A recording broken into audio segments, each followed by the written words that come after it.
Here's what a bank does. Very simple. Commercial banks take in deposits from businesses and from individuals.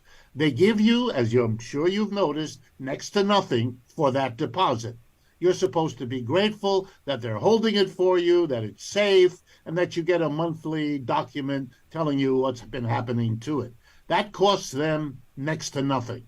They then take your deposit, your money, and lend it out wherever they can get the highest rate of return, to a corporate borrower, to an individual to use as their credit card backup, and so on.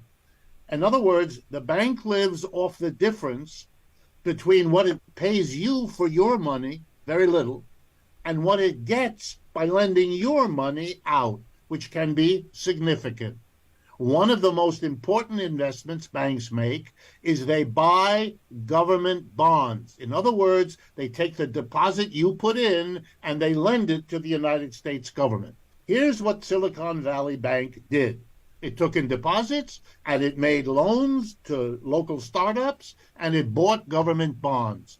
And that's what it did, and it made a lot of money for a bunch of years doing that. Then, starting, as you all know, especially those of you in California, starting some months ago, high tech encountered difficulties. It laid off hundreds of thousands of its workers in Silicon Valley particularly, but all over.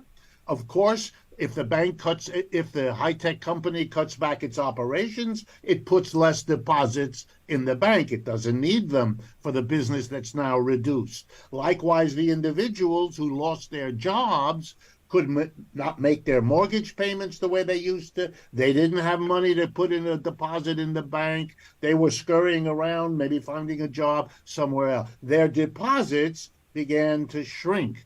Well, there's a problem. If people want their deposits out and new ones aren't coming in, the only place you can go really to give the depositors their money back is to go to the bonds that you purchased and sell them and get the money and give it to your depositor. Just reverse the normal process. Here's the problem. The bonds have a price. When you lend to the government, you get a piece of paper or electronically. You've lent the government $1 million. We'll pay you back in 2 years and 6 months, and we'll give you this interest every year. That's how it works. If the interest rates go up, the price of the bond goes down. Since the interest rates went up dramatically over the last 8 months, in order why? To fight the inflation that really troubles the American economy, the Federal Reserve decided to raise interest rates. Well, here's what happens, and it's like a human being. If you're not careful, the solution to one problem gives you a bigger problem because of the solution. That's what's happening here. The bonds went down, so the bank didn't have the wherewithal to meet the demands of the depositors who wanted their money back. The bank went out into the market and said, we need more money, we need more capital. Here's a bunch of shares. What that did, which they should have known, was to confirm in a relatively small number of people who pay folks like me to keep them abreast of what's going on. They said, oh my God, it's worse than we thought. And that began, get your money out. Because the bulk of the deposits there were not insured.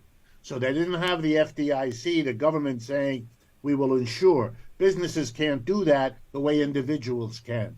So the businesses began to withdraw, and then the bank collapsed. We are a system in which profits are privatized and the costs are socialized. So in comes the society as a whole, the government, bails out this bank, bails out the Signature Bank, comes in and says, really bizarrely, there's a limitless amount of money that the Federal Reserve will give to any bank having trouble returning money to the depositors.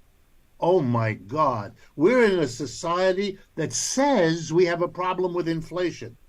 If you have a problem with inflation, opening the Fed window to limitless amounts of money is the equivalent of trying to put out a fire by pouring kerosene on it. That's not going to end the fire. That's going to make it flare up.